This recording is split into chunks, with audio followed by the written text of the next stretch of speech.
All right, so let's start it here. So what I want to cover here is looking at what is a real, all-encompassing, and more, let's say, advanced spirituality, or what to look for. What are some of the things to look for when you start to understand what really is like a real enlightened spirituality that has a lot of the major components built into it, that have a lot of the major components that are important on a spiritual path. And here are some of the things that are important for a spiritual path. One, okay, is understanding who we really are as spiritual beings. Understanding who we are beyond a body, mind, ego, personality, self. Okay, that is one crucial thing. And understanding so let's put that as one. Another thing would be, of course, knowing our source, the higher power, that infinite divine presence, that all-encompassing, all that isness. Understanding that and our relationship to that, what we are, what our true identity is, as extensions of that. So we have those two things so far. Knowing who we really are, and the order really should be understanding the source, the infinite source, and then knowing who we really are in relationship to that source as extensions or manifestations of that source. And a lot of Eastern paths put a lot of the emphasis on that, which is great. That is a very important thing for sure. Knowing who we are, just like what the nature of our existence is, and what our relationship is to the greater whole, and what the reality is of what we call physical reality, and understanding that as you trace it down even deeper, physical reality ends up just being pure energy, pure consciousness, but it's just condensed. So understanding the importance of that is vital, and that's why a lot of meditative approaches are important, and those kind of inner esoteric type of approaches are vitally important. Now, the other part of it that's vitally important is also understanding the power of faith, the power of mind, the power of imagination, understanding what it takes for us to transform ourselves, to take more control of our lives, and use this free will that we're given to the utmost, so that we have more, let's call it, personal power, just an ability to be resourceful, to an ability to create. A person that really has the ability to create, whether it's creating on the metaphysical realm through knowing how to reprogram your mind for the things that you want, or learning how to create through action in an empowered way, to where we're not constantly in fear and doubt and fear of the unknown and fear of failure and all that stuff, to where we can be people that can constantly create, even in the physical realm, with action. Okay, so that is the other part of it. And when I see something missing in a path, I know that it's not complete.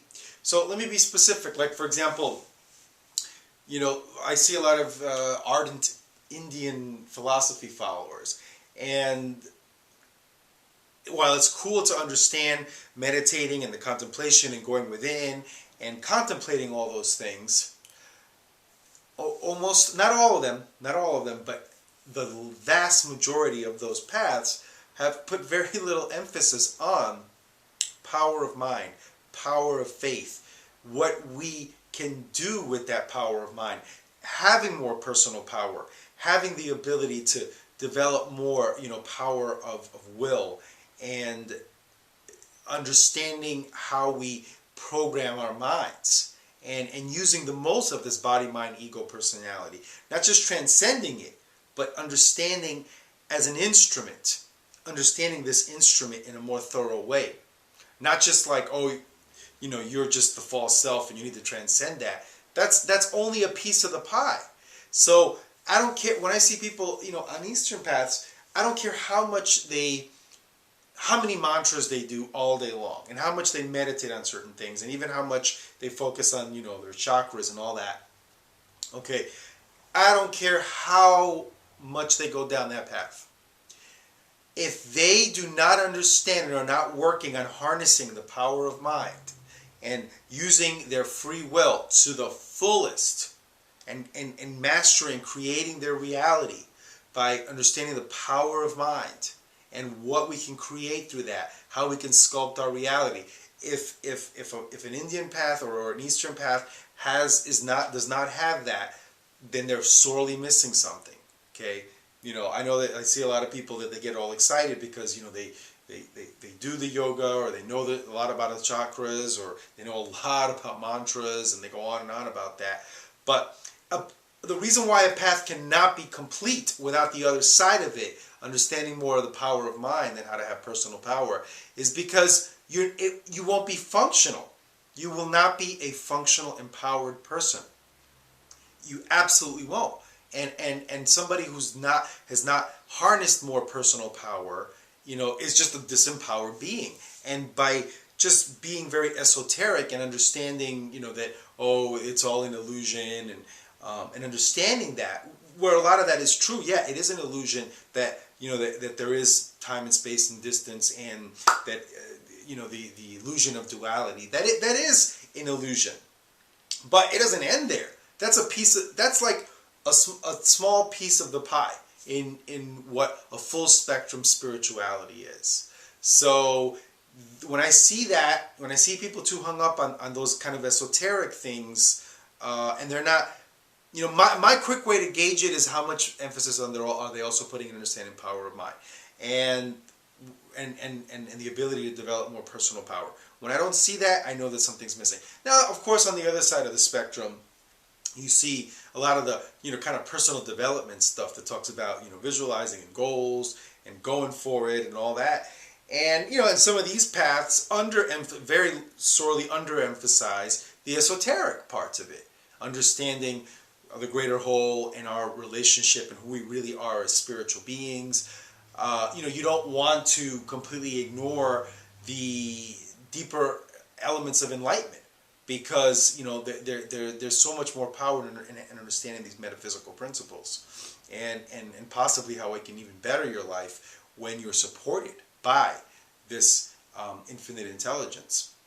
So that's the other side of the spectrum, where it's just about the go, go, go, make it happen, and they usually will overemphasize. In many cases, they'll overemphasize the action part of it and make it just about the action, even though they do talk about visualizing. They overemphasize the action, and there's usually a lot of, when you meet those people, they tend to be maybe a little, too just about, achievement, making it kind of all about that. Not all of it, but that's like the general kind of thing that you find in that world. So what needs to happen is like a fusion of the two. If you can find a path where you see a fusion of the two, where a real analysis is taken of like, is this improving the quality of your life? Is this helping you become more fit? Is your spirituality helping you lose weight? Is your spirituality helping you make more money? Is your spirituality helping you really feel more of a sense of, confidence and empowerment and achievement? And does your spirituality talk about who you really are as a spiritual being, and understanding the nature of existence and all these deeper esoteric metaphysical things? Okay, if you can have a fusion of it, but again, it needs to be functional. A fusion between very, very, very functional and very esoteric at the same time. When it's time to do that, if combining the two, that is a real path to inner mastery. If you can find all those elements put together, and that's what real integrated path to enlightenment would look like. Okay, those would be all the elements, and we could do a 4-hour video just on looking at all those elements in more detail. But that's the kind of like abbreviated explanation of what to look for. Thanks.